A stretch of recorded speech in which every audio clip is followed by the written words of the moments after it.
você, está começando o Globo Esporte desse dia 8 de março, ao Dia Internacional da Mulher.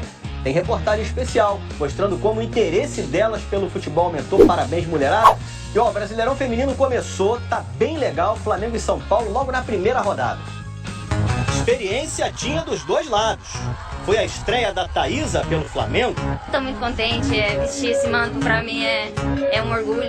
Uma das principais contratações para a temporada, a volante de 33 anos foi destaque do Brasil na Copa do Mundo de 2019. Na seleção, ela dividiu o meio com a Formiga, que aos 44 anos defende o São Paulo nesse Brasileirão. E logo aos 8 minutos teve gol do São Paulo no Luso Brasileiro. E gol de outra estreante.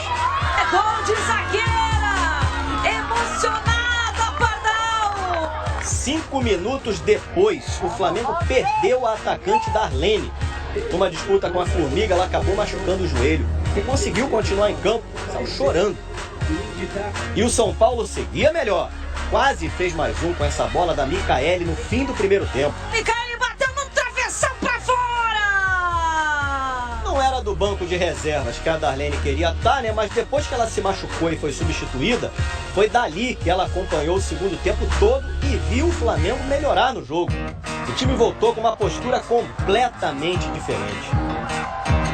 O professor conversou com a gente precisava um pouquinho mais de atitude. Thaísa arriscou de fora da área, a bola bateu no travessão e na sobra, Maria mandou pra fora.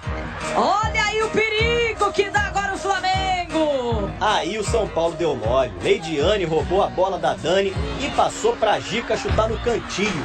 O Flamengo empata o jogo e deixa tudo igual no Luso Brasileiro. Gica, ex-São Paulo. Gica, que substituiu a Darlene. E enquanto elas comemoravam ali na beira do campo, a Darlene comemorava do jeito dela, né? No banco, sem poder levantar por causa do joelho. Mas aliviada. E terminou assim, Flamengo 1, São Paulo 1. Não foi o resultado que elas queriam na estreia do Brasileirão, mas tem dias em que aquele único pontinho ganho merece ser valorizado, né? A gente quer uma vitória, mas o empate está de bom tamanho. Nada como começar a semana de bolso cheio. O Vasco recebeu 70 milhões de reais do empréstimo da 777 Partners. O valor faz parte do pré-acordo assinado com o grupo americano para a compra da Sociedade Anônima do Futebol do clube. E se a venda da SAF não for concretizada, o Vasco precisará devolver essa quantia aos investidores, com acréscimo de juros e correções. Com essa quantia, o Vasco iniciou o pagamento de salários atrasados de funcionários e jogadores. Dinheiro que ajuda na motivação, antes de mais uma decisão na temporada. Amanhã o time enfrenta o Juazeirense, no interior da Bahia, pela segunda fase da Copa do Brasil. Se vencer no tempo normal, o Vasco avança para a terceira fase da competição. O empate leva a decisão para os pênaltis. Jogar em Juazeiro contra a Juazeirense é muito complicado, lembrando que ano passado eles eliminaram o Sport e Cruzeiro em sequência, por muito pouco, não eliminam o Santos também. Então toda a atenção possível para que a gente possa fazer um grande jogo lá. Na última quarta-feira, pela primeira fase da Copa do Brasil, o time passou pela Ferroviária, sem uma atuação convincente. No domingo, no clássico contra o Flamengo, o resultado não veio, mas o técnico Zé Ricardo viu sinais positivos. Um sentimento de que a gente conseguiu fazer um bom jogo, trazer os ensinamentos dessa partida e de todas as outras para tentar uma classificação lá também que vai ser importante para nós e para o clube. Ser capitão de um time tem a ver com vestir a camisa com aquela vontade a mais e inspirar os companheiros. Dá viro pelo outro, do início ao fim, concentrado, vamos lá. No Fluminense, o Iago Felipe é um dos jogadores que tem assumido esse papel. Se é um privilégio para mim, uma honra muito grande em poder vestir a camisa do Fluminense, imagina colocar uma faixa no braço. A braçadeira de capitão do Fluminense está sendo compartilhada esse ano. Além do Iago, o Lucas Claro e o Fred também entraram em campo com ela. E olha que só foram 12 jogos até agora. O Fred é ídolo histórico, foi capitão em 5 partidas. No fim de semana, mesmo machucado, ele estava lá em Volta Redonda na hora de erguer a Taça Guanabara, junto com o Lucas Claro. que foi capitão em 4 jogos. O Iago usou a braçadeira em 3 partidas e deve vestir de novo amanhã contra o Olímpia do Paraguai, no estádio Newton Santos. É confronto de Libertadores, promessa de jogo tenso que exige liderança, algo que não tem sido um problema para o Fluminense. Tem liderança técnica, tem uns que gostam de falar mais, né? Tem uns que dá o exemplo, a liderança no exemplo, né? No dia a dia. Então acho que todos são líderes, dividir essa importância junto com eles, para mim é um prazer muito grande. E olha isso, por causa da invasão russa à Ucrânia, a FIFA decidiu suspender todos os contratos de jogadores e técnicos estrangeiros nesses países. Quem trocar de time vai constar como emprestado até junho, depois os contratos voltam a valer. Então vão ser beneficiados 43 brasileiros na primeira divisão da Ucrânia e no campeonato russo. E a FIFA decidiu também adiar o jogo entre Escócia e Ucrânia pela repescagem europeia da Copa do Mundo, e a Rússia já foi eliminada e a Polônia avança então para pegar o vencedor de Suécia e República Tcheca. Primeiro reforço. Botafogo acerta com o zagueiro argentino Joel Carli. Era membro de 2015. Depois de garantir o retorno à Série A do Brasileirão, o clube precisava se reforçar, né? E aí o Carli foi o escolhido para começar essa lista. É difícil dar as minhas características, mas acho que me destaco no jogo aéreo.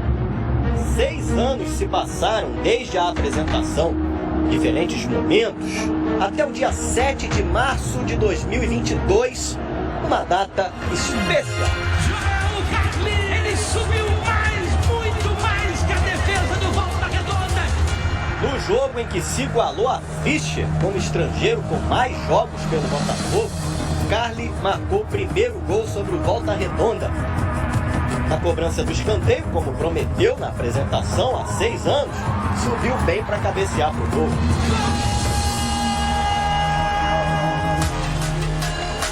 No segundo tempo, Volta Redonda assustou depois desse bate-rebate na área aí.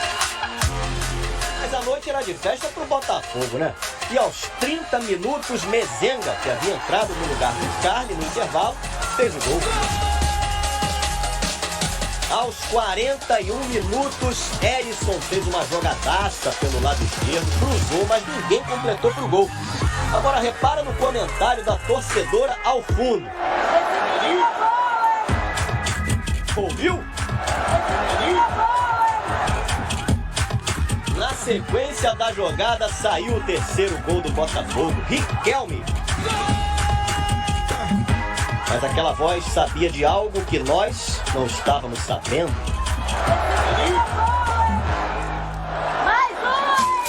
Aos 45 minutos, o Luiz Fernando tocou para o Erisson fazer o quarto.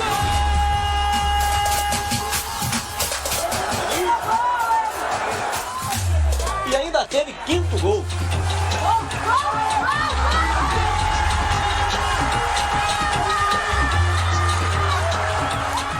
Do Erisson, para alegria da torcedora.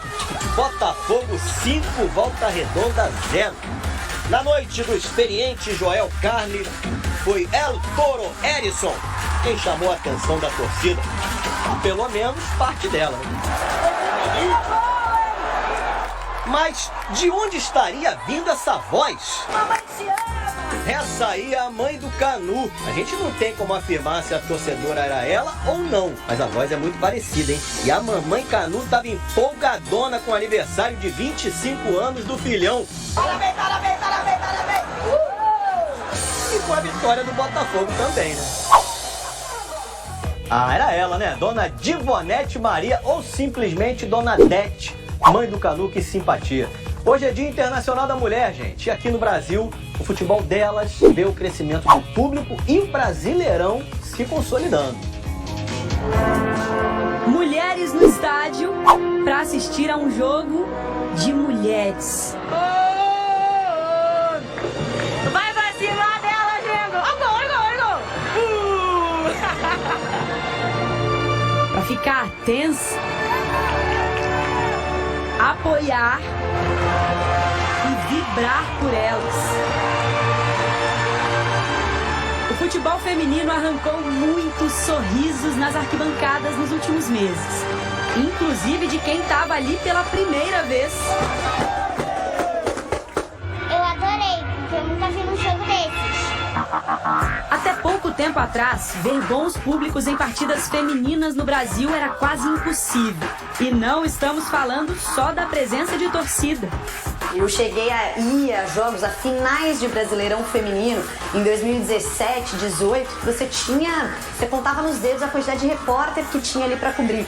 Isso talvez fosse muito porque a ideia das pessoas era de que não havia um interesse público por isso. Até que veio a Copa do Mundo da França, em 2019. A edição do Mundial mais vista da história mudou de vez esse discurso. Se contarmos apenas a televisão, ela conseguiu atingir quase 1 bilhão de pessoas no mundo, o que representou um aumento de 30% em relação à Copa anterior, em 2015 no Canadá.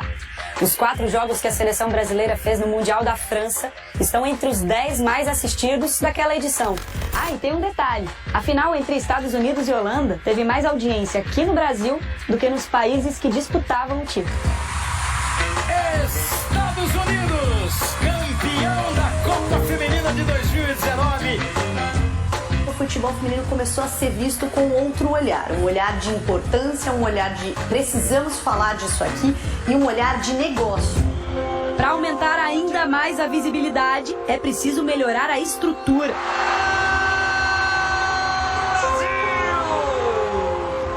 Não tem como a gente conseguir entregar um produto relevante para o mercado se a gente não tem uma gestão realmente profissionalizada trabalhando este produto. O Corinthians é hoje a principal referência no Brasil. Foram 9 conquistas desde 2018, quando o clube passou a gerenciar a modalidade sozinho, após encerrar a parceria que tinha com o Audax. Ano a ano, nós sempre planejamos, a comissão planeja, o administrativo planeja. Eu acho que é isso que realmente faz a diferença do Corinthians no futebol feminino, querermos buscar sempre mais. Os clubes grandes têm uma grande influência, né? Tem torcida, pessoal que acompanha, então isso acaba sendo um combustível a mais. Ao do Campeonato Paulista Feminino do ano passado, entre Corinthians e São Paulo, por exemplo, levou mais de 30 mil torcedores ao estádio, um recorde aqui no Brasil. Ainda bem distante do recorde mundial do futebol feminino, que foi no clássico entre Atlético de Madrid e Barcelona, pelo Campeonato Espanhol de 2019.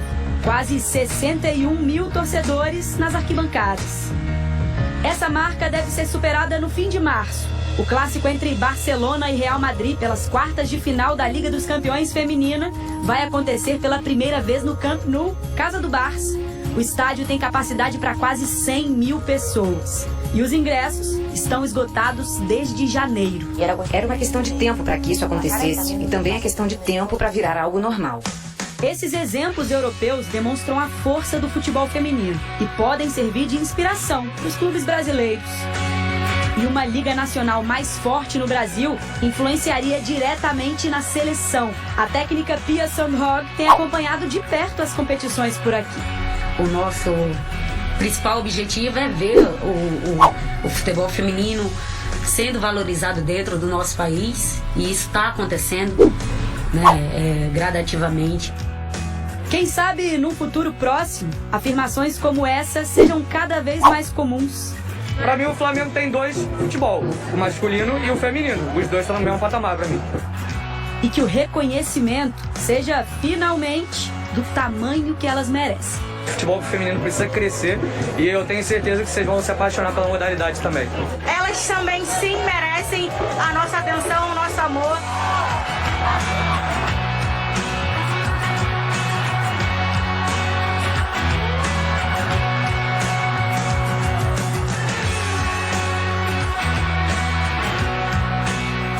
Fala aí, pessoal. Tô aqui na minha casa trabalhando através da internet, na minha conta do AdSense, através de monetização de vídeos no YouTube. Eu tô com um saldo aqui que eu ganhei $226 nesse mês em um dos meus canais. Aqui eu tô com um canal de música, ó, forró. Quem que gosta de forró aí, levanta a mão. Aqui é um outro canal de produtos sem precisar aparecer. E aqui é o meu saldo na plataforma Hotmart, tá? Vou deixar aqui embaixo na descrição o link do meu treinamento gratuito, que tá ajudando um monte de gente a criar os seus primeiros canais no YouTube sem precisar aparecer e gerar vendas através da internet utilizando o YouTube, beleza? Passa lá, pega sua vaga sem desistir. Valeu!